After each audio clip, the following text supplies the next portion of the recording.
All right, here we are in game number 1, spawning in the top left-hand corner of the map, the red Zerg player. Give it up for Elazer. And his opponent in the bottom right, playing for my insanity, it's going to be the French Protoss, the blue PtitDrogo.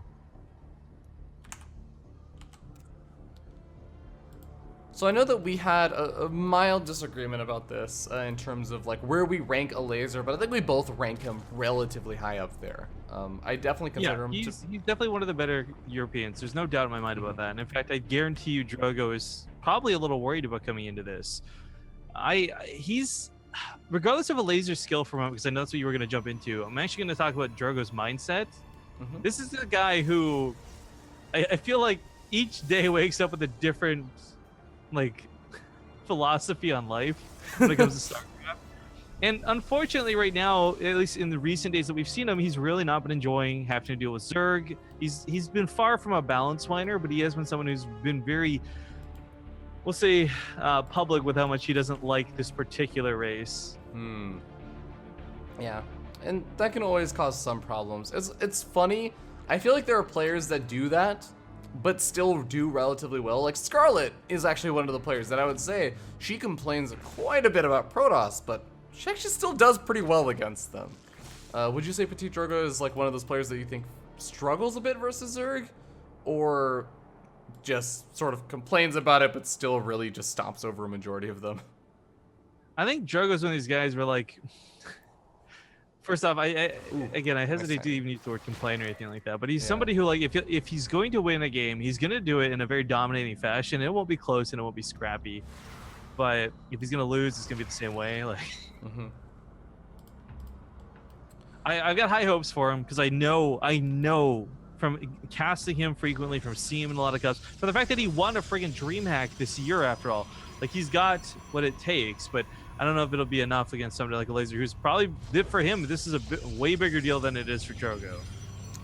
Yeah, it looks like we are going to be seeing some pretty quick 3-gate Adept with Resonating Glaives. Wouldn't be super surprised if we saw War Prism coming out, but it doesn't look like there's a Robo being started anytime soon. Regardless, I think that we should be seeing the push happen somewhere around a minute from now, so we'll see what exactly Elazer does in preparation. He sees everything he really needs to. Actually, I take back what I said, because I just realized Drogo winning Leipzig, that wasn't a WCS major event, right? So that doesn't guarantee him a spot into the top 8. And he's actually sitting at number 9 on the WCS points right now.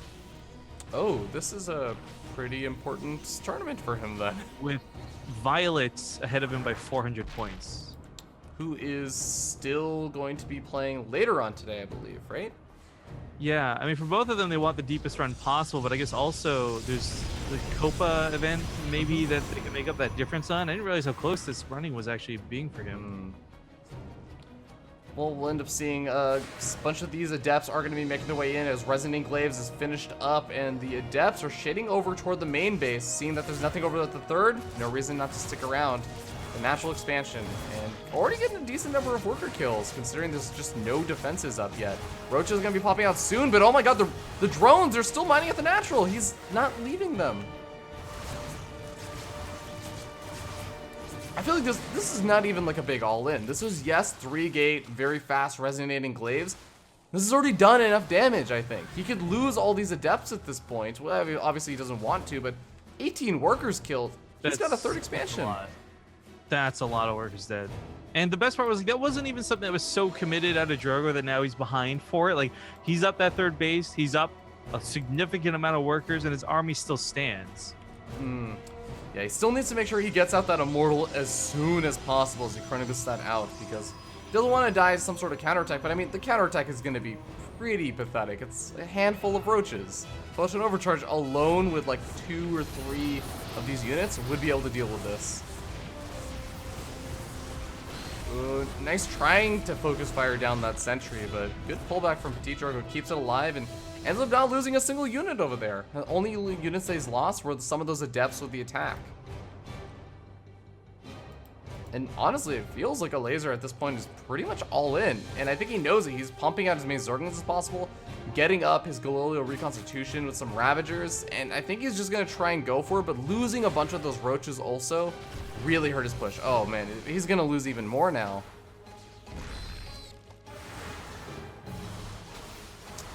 The Zerglings may try and come in over here. A decent number of Force Fields have already been used, so that is one of the nice advantages. It even pops out another Force Field, trying to avoid the surround over here. Ravager Shot doing a lot of damage, and this could be the turnaround that Elazer needed. Takes out the Immortal, is going to be able to take out all the Sentries and the Stalkers as well as the Adept. Another Immortal pops out. If Drogo can hold here, look at that worker count difference, right? Like up 30 workers. If he holds on to this, he's going to be ahead so hardcore. I mean, right now the Immortal's going to be doing a lot of damage to this. Roach's second Immortal's going to pop out in just a moment's time. The Adepts are tanky enough to soak a lot of these hits as long as he doesn't eat too many Corrosive Biles. When Zealot charge finishes up too, that's going to make this even better for him. And he fully walls off the natural base, nowhere to run in, nowhere to sneak it by. This is actually a huge wall off coming out of Drogo. I even love the Photon Cannons coming down. I think that's a really nice decision. Even if they don't end up finishing up, he holds. And like you said, he has such a ridiculous lead. This was an all-in from Elazer, and the all-in didn't succeed, so I don't know if he's going to be able to succeed in this game. Oh, +1 weapons is on the way for PtitDrogo. He finishes up just everything that he needs, as well as getting up more Immortals. Still has that Robo pumping out more and more of them. And the weird thing is, Elazer still isn't trying to transition out or re-drone up. Not trying to get up a Spire or do something sneaky. He's just making more Lings and Roaches. It feels like he just wants to go for like attempt number 2 at the all-in, but it's going to be even harder now with so many of these Immortals out. Well, Floatstone Overcharge is finally utilized, and that is going to put an end to the amount of energy that this Mothership Core has. He's starting to make some progress over here. Elazer is not doing too bad of a job, but it just does become the problem that another Immortal pops out. A Warp In of Zealots with Charge comes in, and that's going to be it. PtitDrogo takes game number 1. Very nicely done.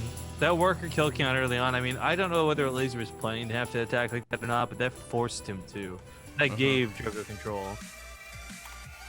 It was way more damage than it should have been, just because you have to remember, Elazer came in there with the Overlord, saw the Twilight Council while Resonant Glaze was still being researched. He saw the gateways before they finished up, and he did end up throwing down the Roach for him, but just, I think it was one of those times where you have to realize, like, oh, but Roaches are going to be popping out 15 seconds too late. Like, it was 10 to 15 seconds a little bit too slow. He had to have some way of dealing with the Adepts before that, and he ended up taking way too much damage.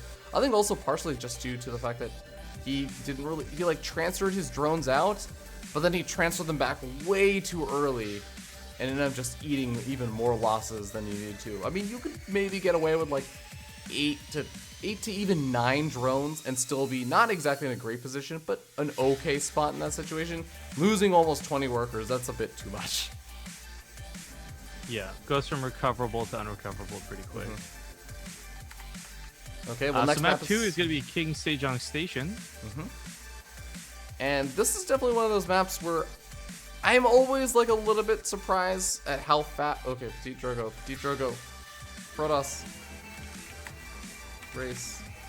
Yeah, I was a little bit worried they would start before PtitDrogo set himself to Protoss instead of Terran. Unless he wants a race switch over here. Sweet like the best admin, dude. We got this. He's got it.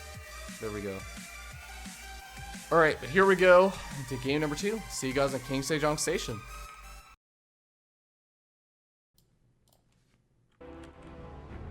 Okay, here we are, ladies and gentlemen, in game number 2, as we start up here in the top left-hand corner of the map, on top of the red Zerg player.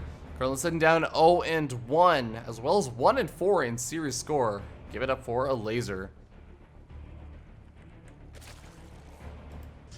And it's one at the bottom right. It's going to be the blue Protoss. Got a very nice game number 1 under his belt already. It is going to be none other than Drogo.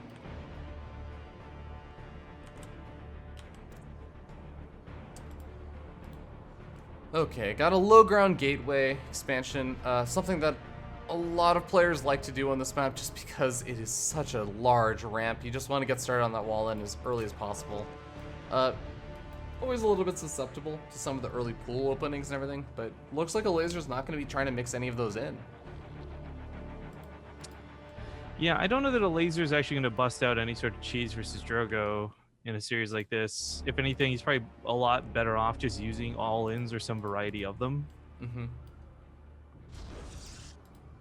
You wouldn't say that you'd feel more comfortable with like a big macro game or like trying to do really fast tech ups to lurkers and that kind of stuff? I think for Elazer, like maybe Lurkers would be his best bet if he's going to try and do something in that regard, but I don't know.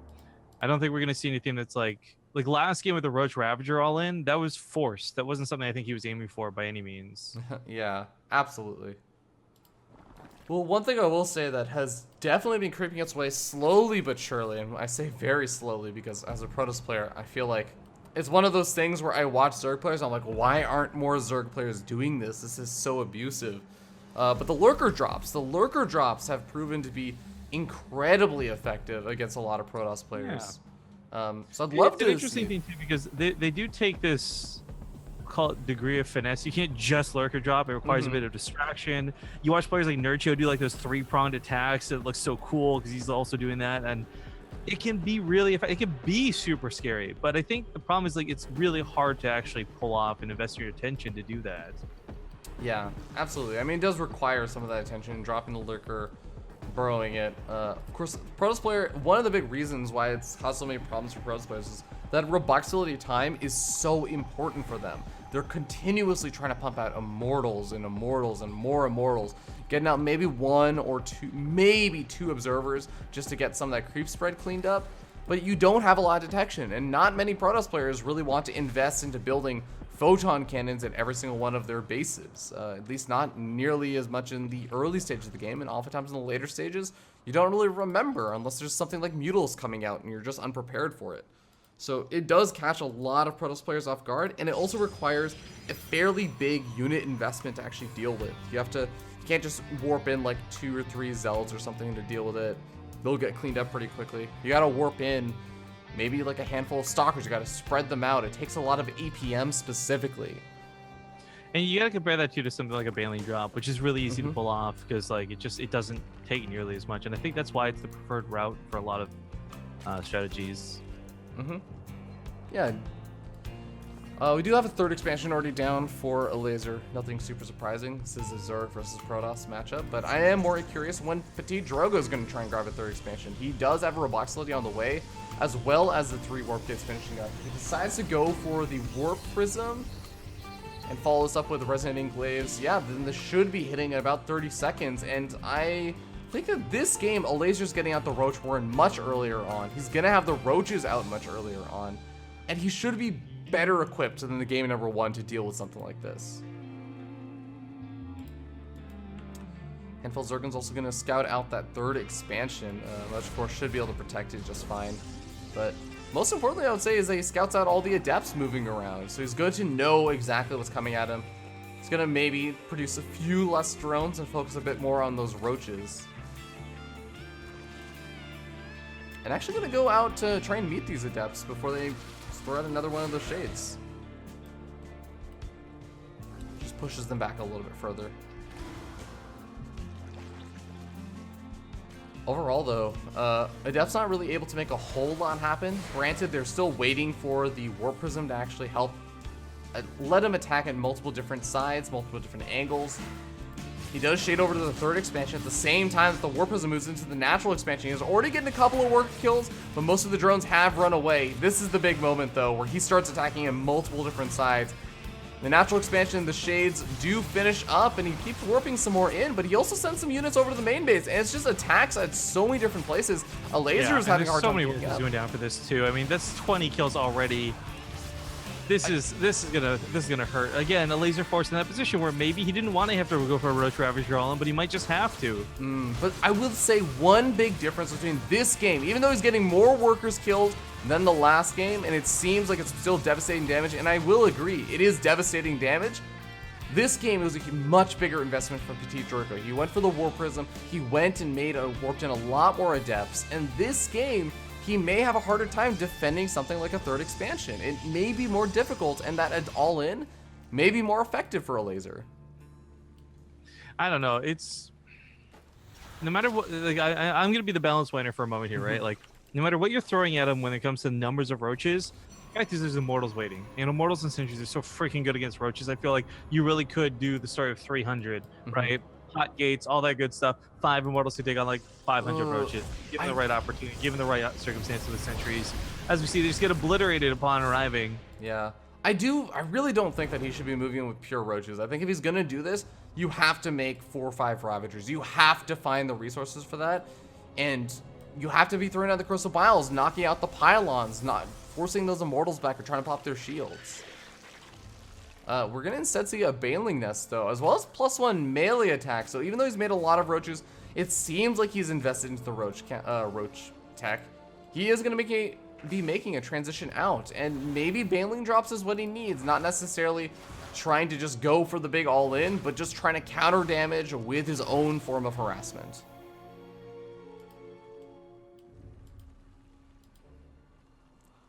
It's also important to note, +1 melee, it's nice, but one of the big lead-ins for that is that you try and get up to +2 melee attacks, because when you do go for those Baneling drops, it makes a world of difference. Suddenly, your Banelings are one-shotting workers, and that's a pretty magic number to be at. Of course, you might have to be a bit concerned about this big push-out from PtitDrogo. It's got a lot of Sentries, got a handful of Immortals, and is looking for blood. A decent number of Ravagers, though, does make this push-in much more difficult. It's not necessarily an instant hold, but it is a really good delaying tactic. It does buy a lot of time. Ooh, and already triggering some of those Immortal Hardened Shields and damaging some of that Gateway Army.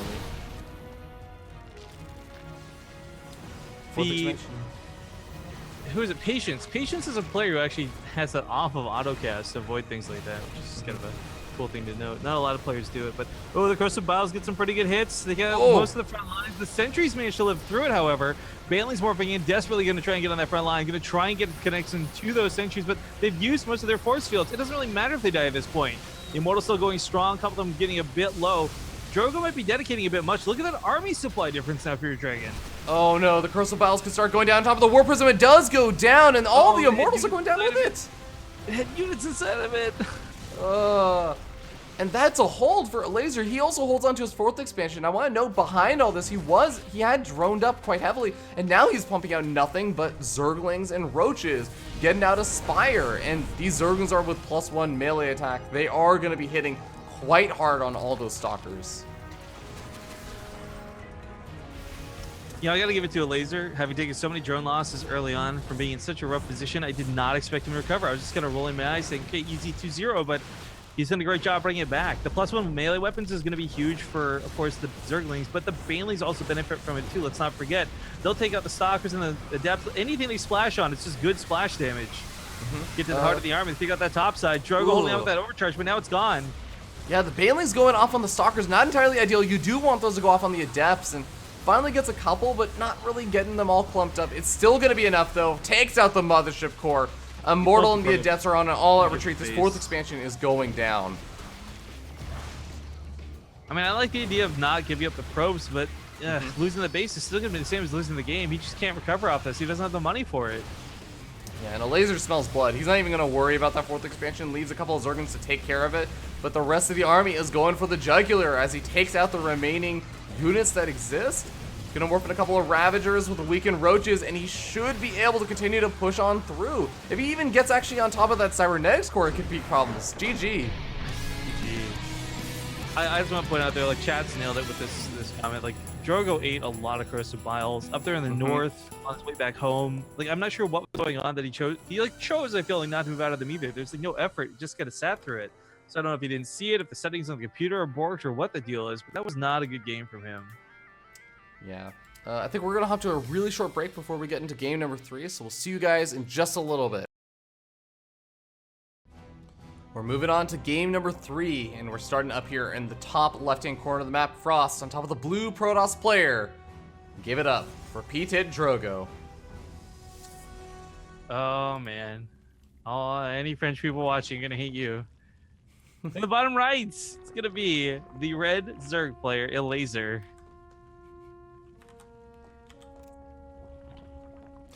It got so bad about us pronouncing his name incorrectly. Oh, that I know. We just stopped casting him for a while.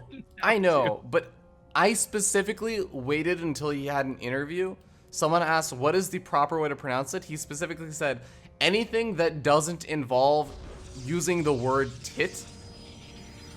And that's why I only use the word tit in all of my pronunciations of him. Huh? So he says like anything that doesn't involve saying like PtitDrogo. He's like petite, petits. It's fine. Don't worry about it. So you say it wrong on purpose because you're like his best friend and it's ironic, or what? No, I'm not as. I don't know him at all. I don't even know if I've met him. Then show some respect and say his name correctly. What's wrong with you? This is the one power the commentators have. This is the one thing we get to dictate. No, this is you just being a brat. Yeah, a little bit. But I'm okay with that. Look, Artosis had his, like, Idra thing. Everyone else can have their own little thing. No. Just because someone else did it doesn't mean you should. I don't want to hear Everyone this else from is you. jumping off a bridge. You jump off a bridge? Ayasonu, or no, you said something really weird. Ayasunu is actually correct. I don't want to hear this from you, man. All right, well, there is a Stargate coming out from PtitDrogo, and he is going to be able to go for faster Oracle if he wants to. Sometimes, what do you think about like the Oracle versus Phoenix these days? I mean, we talked about it last time. The Phoenix builds are kind of falling off a bit. I really enjoy people who can control the air opener as well, and I think Stargate's obviously lead to important things, but it just feels like anytime we see somebody follow this up with Phoenix, the Zerg player just says, oh, there's my opportunity to attack you, and you're just gonna die because you've got 3 Phoenix that can't lift any of my units up. I don't know, it feels bad watching it happen, but if a Elazer plays passive, then the Phoenix and the Oracle and the Stargate opener are just fine. No problem. Yeah. So far, it does seem like Elazer has no intention of doing anything super crazy. He's still just mining gas off of 1 gas geyser. He's not really starting up super fast Roche Warren or anything like that, but there is a Baneling Nest coming out as well as the Evolution Chamber, so it seems like we may be seeing that same style as last time, but maybe if we're going the Roaches first, going more into just the New Age Ling Baneling Muta style. A Void Ray following this up. I've been seeing more of this lately, and I've got to say, like, it's really, really weird to see. Like, yes, it's kind of nice. You can hunt down Overlords. It's nice for defense, like you were saying. Like, it's not going to run out of energy as a Phoenix would. But it really does throw me for a loop sometimes. And occasionally it does lead into a 2nd and 3rd Stargate, just going into, like, full mass air. But I don't know if that's really what PtitDrogo is planning right now.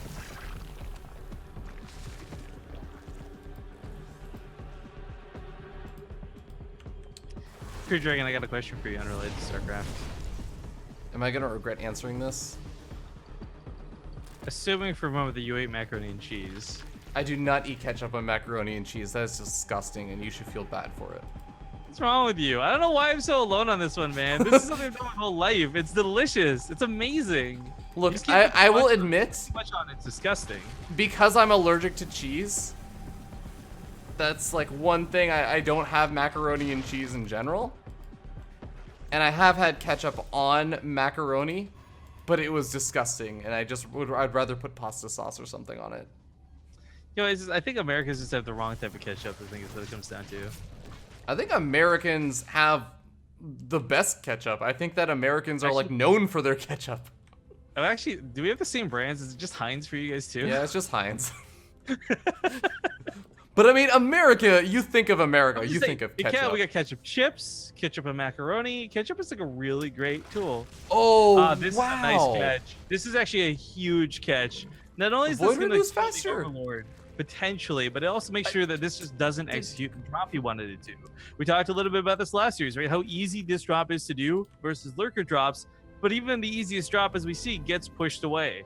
Oh man, that Void Ray actually should move a little bit faster than the Overlord. If he had been on top of it, he could have caught that and taken it out. And while he shouldn't have gotten the Banelings should have unloaded, would have been really nice to at least kill off the drop Overlord, not have to worry about it for a bit. But I mean, PtitDrogo knows for a fact what he's going to be up against. He sees all the Banelings, he's seen the drop Overlord. And I guess the question now is, how does he prepare? Templar Archives was the answer they threw down, as well as charges being researched. That's pretty interesting. Charge is actually really good for harass. Charge is really good for dealing with things like warriors, but that's not the direction this is going, oddly enough. And with the banelings having already been revealed, I'm surprised to see the investment zealots so early. Yeah, it's just generally you think charge. Well, my zealots are gonna charge into the banelings. Awesome. I lost all of my zealots. But, you know, maybe you can make something else happen with them. Obviously, control is going to be a very important aspect of this. And if you do keep your zealots back, and that's one thing I will say some pro players have been able to do, you keep your zealots back and you don't leave them just immediately on the front lines. You try and pick things off. You wait until a lot of the banelings have sacrificed themselves in, just because Zerg players tend to roll in with those fairly quickly on and early on with the engagement. And you move in after that, and it acts as like the secondary line of force fields. Oracle continue to just move, dart in and out, getting 2 more worker kills at a time, despite the spore crawlers. And Ling counterattack moving in. Might actually be able to get an immortal if they decide to focus fire it. Going after the pylons. Just be a Ling attack? I mean, he's not countering anything. True. Pretty nice carpet bombing. Zergling gonna be able to finish off a couple of these probes ideally. Mothership Core moves in though. So 12 worker kills. Not too shabby. Elazer is kind of running away with his own workers at home. Regardless of the kills he just got, he is coming up on 80 for 4 bases. That's pretty nice to have. But most importantly, he's gotten away and kind of just casually gotten a hive tech. This worries me. This doesn't have the Ultralisk timer to it that it does with versus Terran. But now there's going to be a lot of tech available. And most importantly, and the scary part, Broodlords eventually on the way at some point.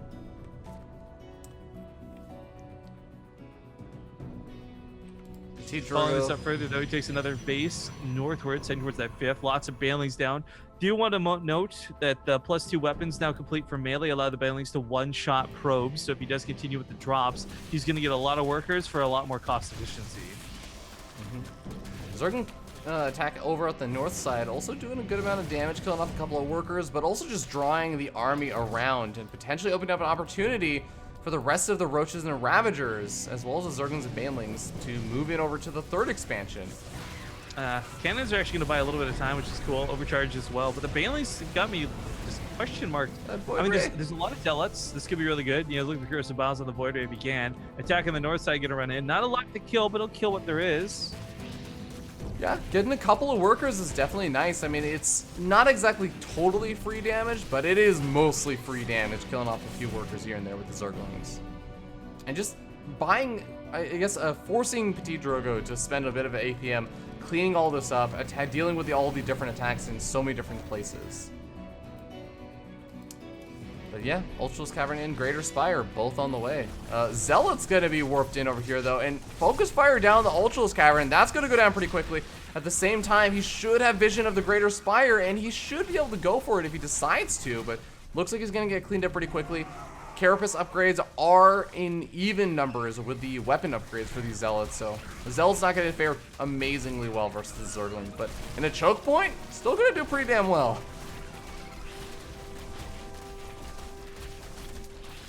16 workers killed off so far as well. Definitely not too shabby. Ooh, awkward Archon get trapped in. Second Archon also trapped in. Is it? Oh, it's totally trapped. Yeah. It's gonna have to. It'll be freed up when the mineral patches are gone, at least. Yeah, there you go. Easy peasy. All right, so Fleet Beacon getting slapped down. Another Stargate getting turned out. We're not quite at the stage of needing to have Tempests out, but it's nice to think about. Of course, have those prepared ahead of time if possible. A lot of Lings, a lot of Banelings. Still going to be the focus of this army. It's not Broodlords. It's not the Ravagers. Ooh. It's this weird tier 1 set of units. Yeah. Hatchery in the north gets sniped too, so that 5th base shut down. Yeah, Charge though, it's actually being pretty effective on those counterattacks right now for PtitDrogo. He's got a lot of Archons in the mix, but Archons don't fare super well versus the Broodlords because, yeah, they can deal with the Broodlings pretty quickly, but they just can't close the distance very easily, and that is what ends up being the problem usually. Zealots do get cleaned up as once again Elazer finished off that +2 Carapace upgrade, which again is pretty important to stay even on upgrades since it is a charge lot style force mostly for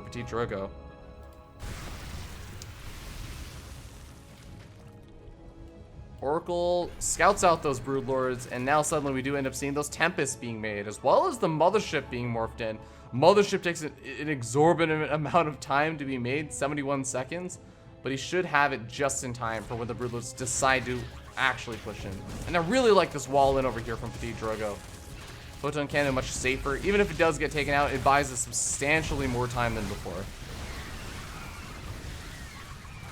Oh, a lot of workers going down right now. A lot of drones going down in the main base of the Charge Zealots being warped in. And the Greater Spire got taken out, actually. Warp Precision makes it out of there alive. Getting chased by some Corruptors, but Zealot's getting cleaned up by Banelings. Oh. A bit expensive, but it gets the job done. Yeah. He's got a bit of a bank, so I guess he can afford to do it, but definitely less than ideal. But having to remake the Ultralisk Cavern and the Spire all again from scratch. The Spire, by the way, only managed to get out 4 Broodlords. That's really not enough to do a massive push with. I suppose he could just join up the forces. It's not just having Broodlords, it's having Broodlords and the Ultralisk. And honestly, that might end up working out better for him just because the Tempests are already starting to come out in fairly decent numbers as he starts to get up to number 4 and 5. And with so many Archons also, I feel like PtitDrogo just has such a difficult army to push into. Archons are going to be able to tank a lot of damage and deal a lot of damage to the Ultralisk. Tempests are going to be able to deal with the Broodlords. Yeah, I mean, there's counters set up, but the problem with, and this is what I like about StarCraft, is just because you've got a counter doesn't mean you can use it as one. You still have to use a lot of the army around it. Yeah. Control things correctly. But Absolutely. I'm astounded at this high Archon count. I mean, this is, normally we see a couple Archons in the army, but this is getting a little bit silly with 13. I'm not going to say that's bad by any means, but this is a lot of damage and a lot of shields waiting to happen. He finally frees that one Archon, by the way. So it wasn't the minerals mining out, it was the cannon getting blown up. But you got to consider what there is, right? Broodlings are going to die so quickly to the splash damage. The Tempests get the shots off, whatever. The Ultralisk Archon dynamic, maybe it'll be cool like the cinematic to Legacy of the Void, maybe it won't be, I don't know, but this is a big army out of Drogo that is so freaking gas expensive. If it goes down, he doesn't replace 13 Archons. While that is true, I really just feel like, I agree, engagement angles and everything are very important, but there just doesn't seem to be that much of an answer right now to the Archons. The Ravagers can do okay-ish, but you can see that they just get decimated by all the firepower behind it. Archons are going to be able to tank damage for the Banelings on the front line. They're going to be able to deal out the damage to the Lings and the Broodlings, and even the Ultralisk. Camera guy, big warp in, bottom right. Oh. Nah, it's all dead now. Okay. There's like 12 Zealots, though. I just cannot see the Warp Prism for some reason in the bottom right anymore. Well, at any rate, it didn't kill too much. Luckily, the minerals are mined out, and they did try to target the hives. It's a bit low, half health-ish, but the ult just cleaned it up. So Drogo really getting desperate to get around his opponent and just not wanting to take a direct engagement. And that's why I find this Archon competition so weird. He's got this... These aren't harassing units. I feel like he just needs to get up to a maxed out army though, and that's sort of his focus. You can also see he's building up, he's spending a lot of his minerals, but he's got a big gas bank. So replenishing the Archons, yeah, they are the expensive gas units that are difficult to replace, but in this situation, I don't know if he's gonna have that much trouble as he starts to build that up. I don't even know if you'd want to replace Archons with Archons anyways. Like, this is something where you just get rid of the Archons, free up the supply, and go for more Tempests or something. More Zealots for Warpins, I don't know. But base up here going to get wrecked. Devastation afoot with these Archons coming in. Scorecall gets a couple shots off on a Void Ray, laughable. We did have recalls go off earlier. I don't know if he'll recall again to try and defend this base. It is pretty mined out. Yeah, he does want to get back in time to defend the rest of the bases though, because he really only has that up top expansion. Alright, well here we go. Archon versus Ultralisk. The Ultralisk not really able to get a whole lot of damage on. Big storms going down on top of all the Corruptors, as well as that splash damage. And honestly, it's a bit of a massacre. The Tempests now have nothing better to focus on except for the Broodlords. The Archons though, man. These freaking Archons. So 13 becomes 8, but at the cost of Elazer's entire army. And Elazer doesn't have the bank to remax. He's sitting on 24 supply with 4 Corruptors and an Ultralisk on the way. I'm sorry, Elazer, but I do believe you've just lost this game. The Archons are pretty damn strong, man. PtitDrogo taking game number 3. Getting himself 1 game away from victory. It's this is what I'm talking about though. Like when Drogo wins, he wins pretty definitively. Like that wasn't really a close game, I feel. But when he loses, it was awkward, and you're kind of like, "What are you doing?" So it's so hard for me to gauge Drogo when it comes to like guessing what a player's gonna play like or how he's gonna do. But I will say, Elazer's putting up a pretty good fight. I can totally see him bringing us to the ace match, but this definitely looks good for Drogo. If he can keep it together. Yeah, it's really is going to be a matter of finding out whether or not game number 4. I think I've liked a lot more of PtitDrogo's just his late game play, more so than I've liked his big early game pushes. The early game pushes, as we mentioned before, like King's Age Dong Station push obviously didn't work out super well. Doing the like early game adept damage I think was fine in game number 1, but like it was the fact that he knew he was going to lose some of those adepts, but he wasn't super committed to it. In game number 2, I was gonna say like actually the push initially was what was great. It was everything afterwards that felt. But I mean it wasn't like committed aggression. I think doing light bits of aggression is important and good, but I don't want to see like a big 2 base or 3 base all in out of PtitDrogo. I want to see harassment with the Warp Prism. I want to see him like moving around, even like if he just has to go for like Phoenix or something, or the Oracle opening. Like you do harassment, but move toward that late game stage, because that's where I think he looks the strongest. By the way, I just realized Snoot is streaming. I guess is he streaming from the venue? Well, he got knocked out yesterday, so I guess. I mean, like it's not a bad idea. Like if you've got nothing to do, it'd be kind of cool if you could fill Q&A or something. But you know, a lot of I've the never events, seen anyone do that. People lose at events, they get salty, they go to the rooms, and they go home. Like nobody streams afterwards, so that's cool. Well, I mean, the events do have like a lot of the sponsor booths there. I wonder if maybe he just like hopped over to like a Razer booth or something, and yeah, like maybe one of the Team Liquid yeah, it's sponsors. like, hey, well, while you're here, if you want to take your mind off of things.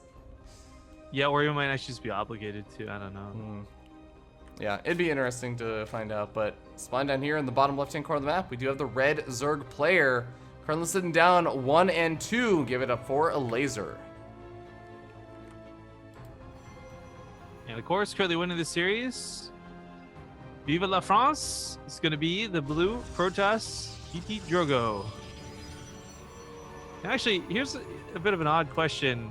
I remember in elementary and high school, when we'd learn French, one of the things they would teach us is like, there's Quebecois French, and then there's like French. And I wonder how weird it is for Drogo to be in Quebec, like, and try and talk to people in French. Is it close enough that it doesn't matter? Like, you know, like an English accent versus an American talking. A couple different words like y'all and whatnot. Or if it's just like a completely different black and white, like, can he even talk to people in French in Quebec? My understanding, having talked with Asaifa, who does speak French, is that it is more of like the latter where it is, or sorry, the former where it is, yeah, American talking to like someone from England or something. It's like, oh, there's a couple of speech differences, and you usually get pretty snooty about your side being better. Well, being snooty, I think, is just a French thing, no matter what type of French you are. Thank you to Bullark, by the way, for the 24-month resub. Man, I have missed out on a ton of resubs, and I'm not even going to try and get caught up, but we got a couple of donations I do want to make sure we mention. So Turtle Punch donated $4 with no message, and J Dennis 187 donated $5. It says, I'm donating because you turned off sub-only VODs. Thanks. Oh. All right. So Drogo, I mean, if we're going to talk about the merits for him, it didn't happen last game, but in both the first 2 games, he got a lot of worker kills early on and looked fantastic for it. I'm wondering if he'll head that same direction with Galactic Process, or if he'll change it up entirely. I mean, this is a map that is really conducive to Blink, if that's the strategy he wants to try and take on. I mean, it's not exactly common anymore, but it still works from time to time. Might just go with the, actually not the Stargate opener, because the Twilight Council is down. So I am really curious. This might actually be for Blink. Classically, obviously, Resonating Glaives is the go-to, but Galactic Process does open that door to have just that little bit of a different strategy if you want to. Yeah, I think one of the problems that a lot of players face with the Blink play is just that because the units aren't quite as durable, it becomes a lot harder as the follow-up. If the Blink play does okay but not a lot of damage, you're suddenly sitting there with a bunch of Stalker and you're like, okay, cool. Would really prefer if these were Adepts, but I guess I have to like make do. So he is gonna go for the Resonant Enclaves upgrade instead. Add on a bunch of gateways. Ooh, actually, yeah, this is this, okay, these are just gateways number 2 and 3.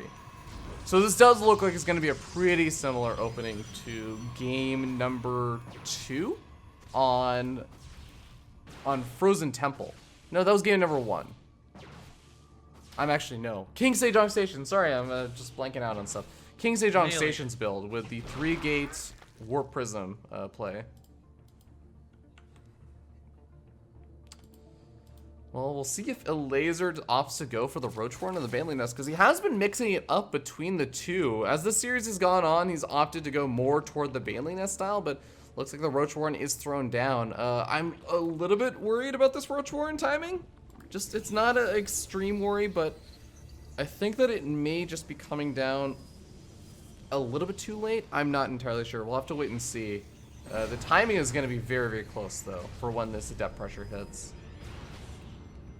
Yeah, just while we're waiting for the attack to actually get underway, lots of questions being asked in chat. Guys, we'll be casting Polt versus Tunaming on here next as our last best of 5 today, and then everything else after that will be all on the main stream.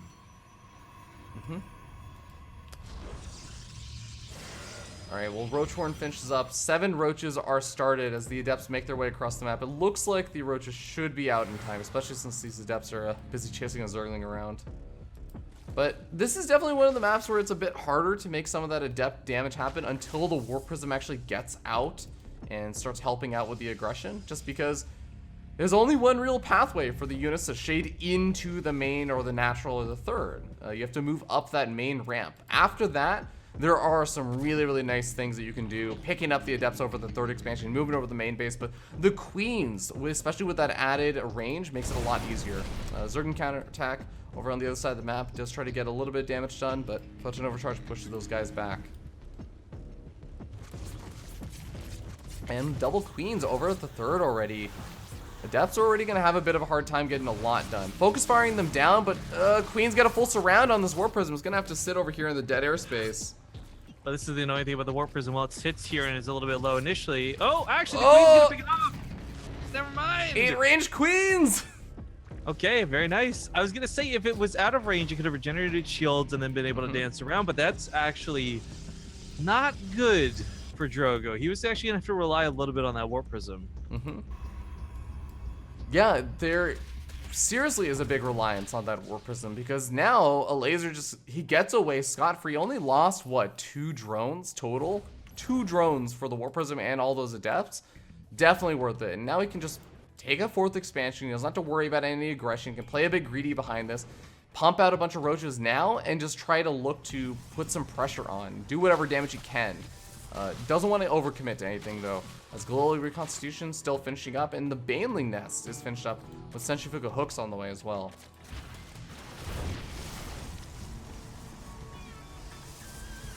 The Link counterattack also does a little bit more damage once again. Just killing a few workers here and there. And that's something I've really got to commend Elazer on. He has continuously just moved in with these Zerglings, gone for these attacks over and over and over again. That game on Frost, cannot count how many Zerglings kept attacking that 4th expansion, the top side. And he eventually just would always clean up those photon cannons. It's just that annoyance for PtitDrogo. Oh, I have to rebuild the pylon, rebuild all the photon cannons, remake the wall and everything. And obviously you end up losing a few probes in the process. You have to pull your entire army over there to deal with it. It's all those small little annoyances that Elazer has been really, really doing a good job of. Yeah, so like a minute ago-ish, you got actually a scout on the Spire, which was kind of an important detail of what's going on. So for Drogo coming into this, it's no longer that question mark like, will there be mutas, won't there be mutas? That Phoenix hallucination was pretty critical. And now advancing forward, okay, the Templar Archives went down. It's over there in the 3rd base, by the way. Oh, yeah.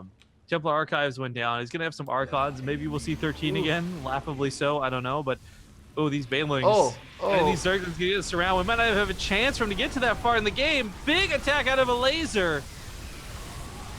Looks like most of the Archons have gone down. The Immortals are still alive and kicking. Another round of Warpin should be available pretty soon, but it's just continuous rallying of so many Zerglings out on the map. Photon Overcharges are all gone. There's going to be another one in about 15 seconds. But can he actually hold on for another 15 seconds? That is the question. Yeah, he was waiting for those gateways to come on cooldown. He had 1,000 minerals banked up, just trying to get those charge lots out. And he wanted to get them out in time to protect the Archons. Unfortunately, it wasn't going to be the case. That cannon, though, in the north might just get a couple of the last shots he needs on top of the Ravagers. That Immortal's still standing. Zealot's trying to stay alive a little bit longer to kill these morphing in Ravagers, but Drogo's just out of units. He's down to 11 supply to the 70 when it comes to army, and Elazer, I believe, it's just locked down game 4 and going to send us in the East match. Deep power in the pylons, 4 warp gates unpowered of the 10 that were around. That's almost half the gateways. Now the Archons, I mean, they're just not, they're there good to tank damage. They're not there to really dish it out versus a lot of roaches and ravagers. GG gets called. Elazer staying in there. If only Archons self-destructed into a black hole upon death, am I right? I would not like that, because if we went full lore, Archons wouldn't last that long either. The cinematic was so cool for Legacy to Void, Ravi. Yeah, but you know what? Archons, they do only like last for like a minute. All right, well, we'll probably skip whatever the map intro is for this. Let's get into some commercials, and we'll see you guys for game 5 in... Here we are, ladies and gentlemen, in game number 5. It's the ace match as we spawn in the bottom right-ish corner of the map atop the red Zerg player. Give it up for Elazer. Yeah, he just tied it up 2-2, so both players fighting for their lives at the tournament. Top left, it's going to be the blue Protoss, PtitDrogo. And again, just that reminder that, like, for Drogo, there's quite a bit on the line through this tournament. He's really close when it comes to those WCS rankings. Getting a little bit further means everything to him. Yeah, and I also was looking at this, and the prize pool difference between having, like, you know, 17th to 32nd place versus making it to the round of 16, basically being knocked out in the round of 32 versus being knocked out in the round of 16, it is a $2,500 difference. It's pretty substantial. It's a $1,500 versus $4,000. So definitely means a lot for points, for money, for everything. But we did already actually see a pylon block over that gold expansion. PtitDrogo really did not want to deal with the Zerg player that got that. Yeah, I wonder what people value at this point. Like, for some of these players, is it just about the money? They don't really care whether they go to BlizzCon or not? Like, you know, I think it depends on the player. I know that Neeb, for example, has made more money in the last 2 tournaments than I make in like 6 months. You know what the funny thing is with Neeb? I'll ask him like, oh, you know, did you get paid out by like such and such tournament or something? And he's like, you know, I don't really know. I'm like, that tournament was a year ago. He's like, yeah, I don't really check that stuff. It's just like, you know, it happens.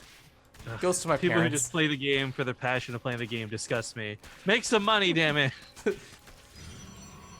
All right, well, the pylon's going to get taken out over here. Looks like Elazer is going to take that gold expansion as a 3rd. No big surprise over there. Pretty common to see for Zerg players, but it is a more vulnerable location. It really does cause some problems if the Protoss player decides to push in over here. And especially, I feel like there have been some Protoss players who've done a really nice job with War Prism harassment. And if they come in with the rest of their forces, even like a sentry or something can actually just force field that ramp. A handful of units can actually do a lot of damage to that 3rd expansion if a Zerg player is not well positioned for it.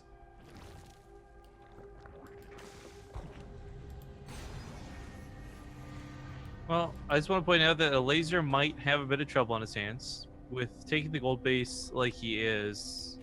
Yeah, solo or sit on. He is trying to take down the rocks to make sure he doesn't run into that problem, but it's going to be very easy for Drogo to just put like a stalker on the other side of those mineral lines or an adept even. So it's important that Elazer is trying to take down those rocks, otherwise he's got no way to defend that base and justify having taken it.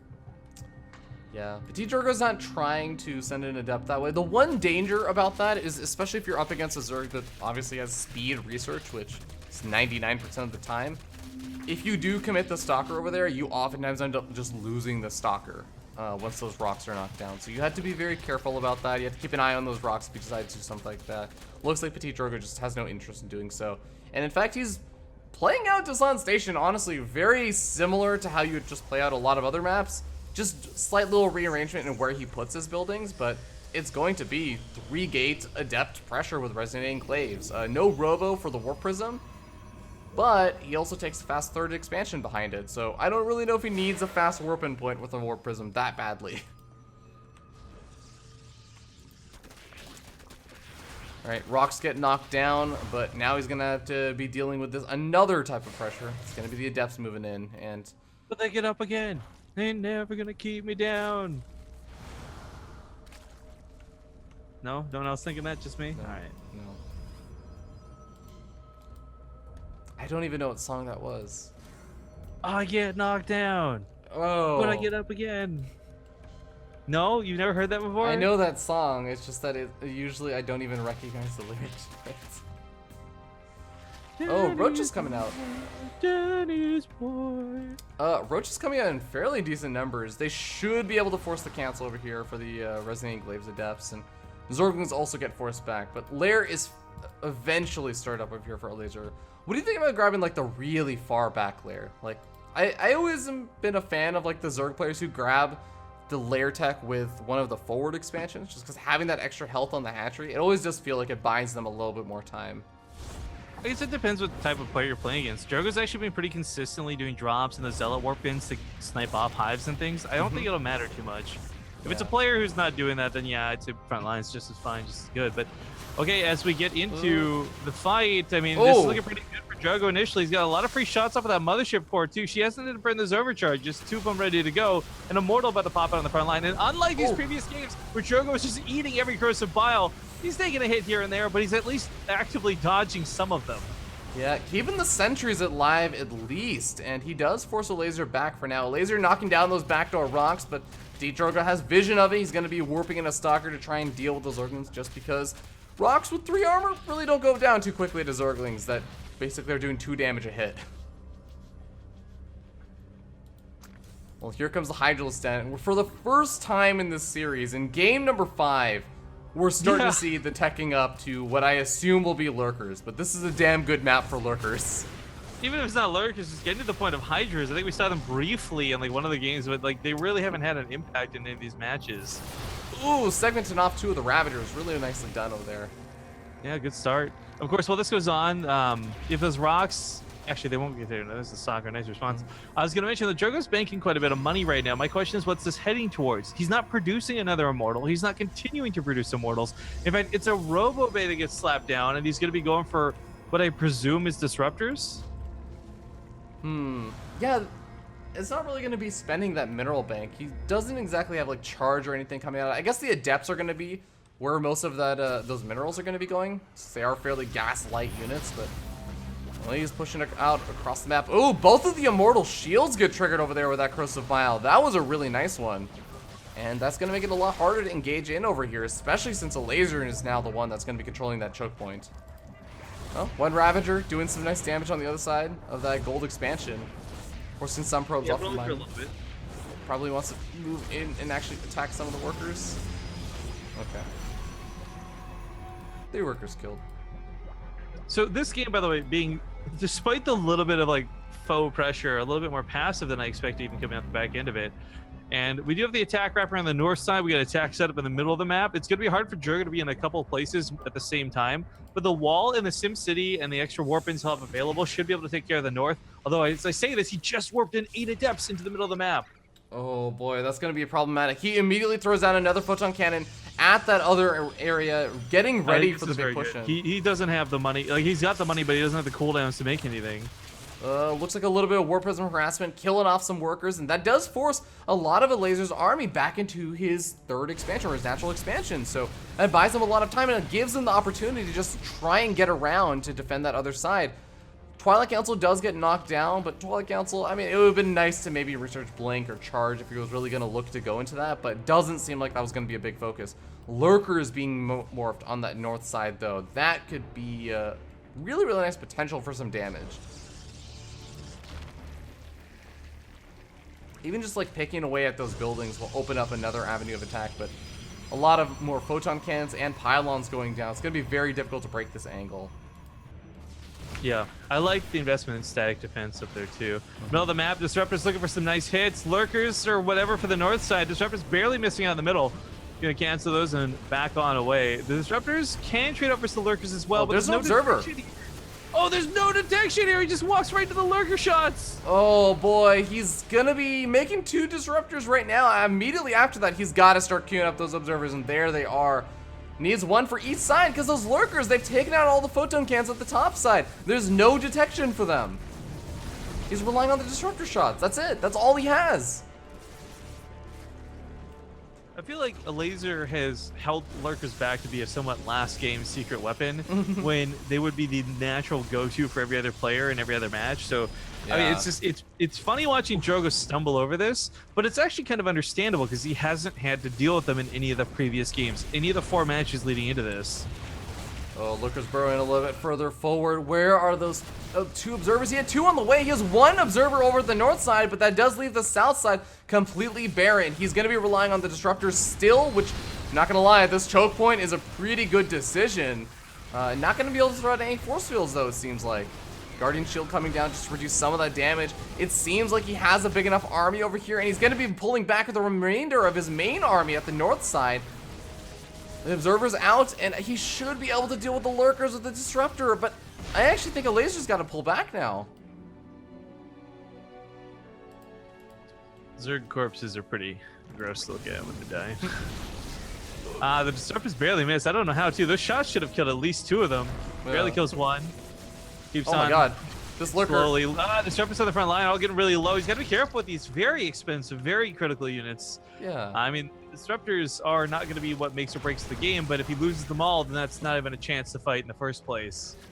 To be fair, disruptors can make or break the game sometimes, depending on your opponent's control.